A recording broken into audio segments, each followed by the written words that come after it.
We'd been riding hard most all the day, my old pardner and me, rounding up cattle high in the Rockies, midst the pine and the aspen trees.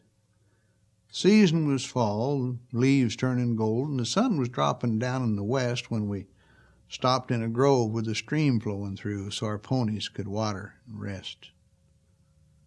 We sat on a log smoking and talking about the usual things, the cattle, horses, the weather, and the long wait we'd have until spring.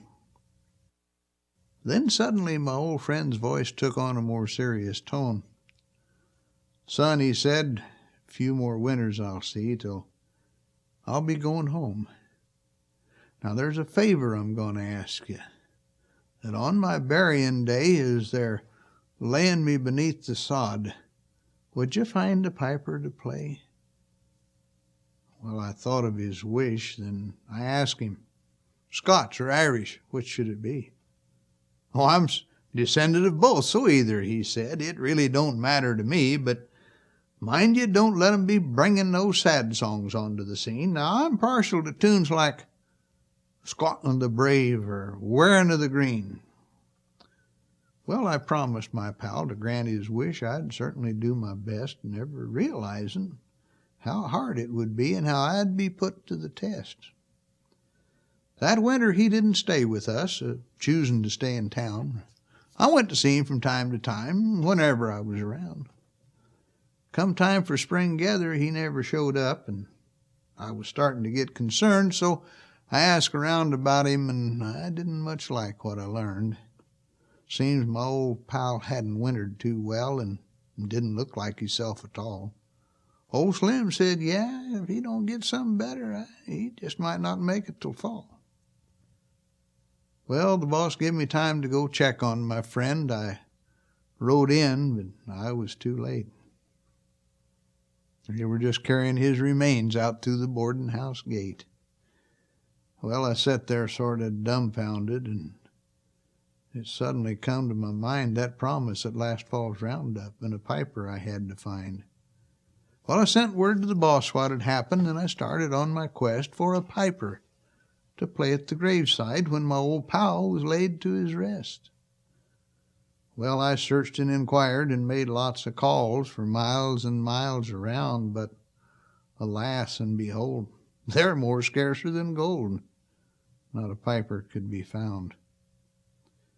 Well, too soon came the day for his burying. I stood there along with the rest, feeling real sad. My old pal was gone. I'd not filled his request. Well, I stood there thinking just hard as I could.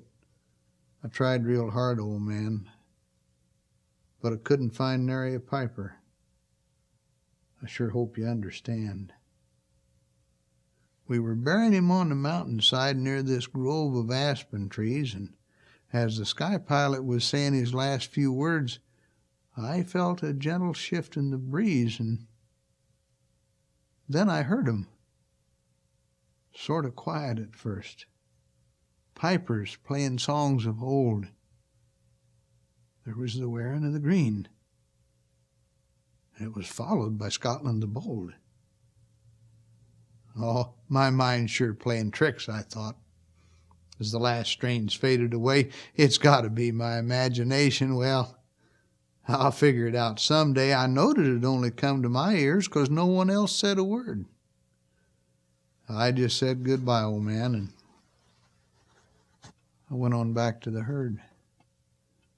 But last fall we were shipping cattle when I run into Slim. I accepted his offer to sit and talk and have a drink with him. Well, soon talk turned to that last spring when we'd buried my old pard, and he offered sympathy and spoke well of him. He knowed I'd took it pretty hard. He said, I knowed you made the arrangements for the funeral that day, but it sure was something special to hear those pipers play. Well, then he turned and left me sitting there just as speechless as the dead, a-wondering and a-pondering over the words he had said. I've given it lots of thought since then. Others heard him, of that I'm now sure. those ghostly pipes a-playin', on that breeze so fresh and pure? Well, I think I've got the answer, and now I think maybe it wasn't too strange to hear the Lord's own pipers piping my old pard onto his heavenly range.